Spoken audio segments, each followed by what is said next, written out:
Dun, dun, dun, dun. Okay, y'all. Today we are going to be doing a relatively quick and simple day build. This, as you can see, looks a little origami-like. Is going to be a stacked bookshelf. Wow. Yeah, so let's get into it. Okay, all we're going to need is these 3 easy boards. I'm not going to lie, mine were kind of a little bit bowed. But honestly, some of that was going to get mitigated with cutting it, and 2, I was thinking that I'd give a little character, because I don't know, it's going to me. I forgot that I didn't even say why I was making this, but it's because I'm trying to put together a place where I can put all my books that I have on my nightstand together, because there's a bunch there that I've just been dibbling dabbling or reading, and it's just clutter there. And me, once things start to get to a point, my OCD will start kicking in, and I'm like, okay, we need to get this together. Like that OCD be kicking in, and I just be wanting things to be neat and aesthetically pleasing. So yeah, I usually don't make stuff for myself, but every once in a while, we gotta get our own selves right. Care for self is essential. And care for your work, which I definitely take pride in. Each and every day, each and every project.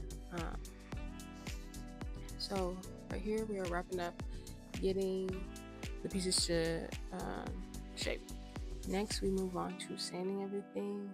I went through a standard progression on these: 80, 120, 220, and you gotta love the magical power of editing, because this 5-10 second little bit of sanding does no justice to the 2 hours and 14 minutes that actually went into it. Now, I know what you're probably thinking: this is past innovation into the realm of stupidity, but for the sake of elevation, so I can have this hangover, so the bottom of the bearing on the router does not hit any backup board or anything, it's necessary. Am I saying copy me? No.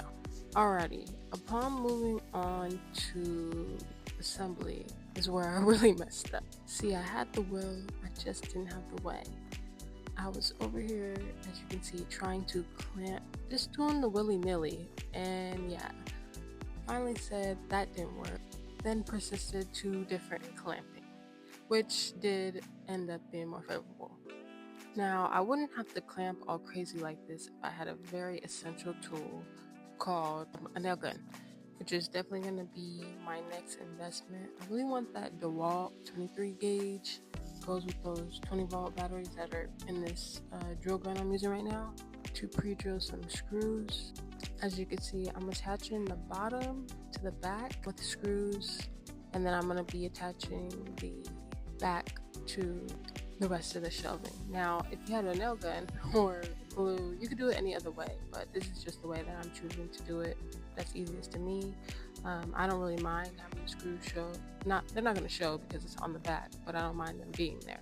If this project wasn't for me, I might have, but it is, so I just said what the hey, because hey, the whole project speaks spontaneity. I just thought of it and decided to take action upon, creating a better, more organized reality, because when your mind's right, you're right.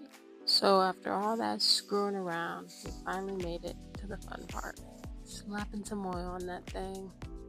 Surely any and everyone can appreciate a good finished transformation. How the wood just pops. We can all just take the time to go in that awe. You can see we get a nice golden coat. I ended up putting 3 coats, so it would really have that sheen and shine, golden pop. Overall though, pretty simple project, pretty easy, very versatile, and yeah, so thanks for watching. We are created to create, so keep on.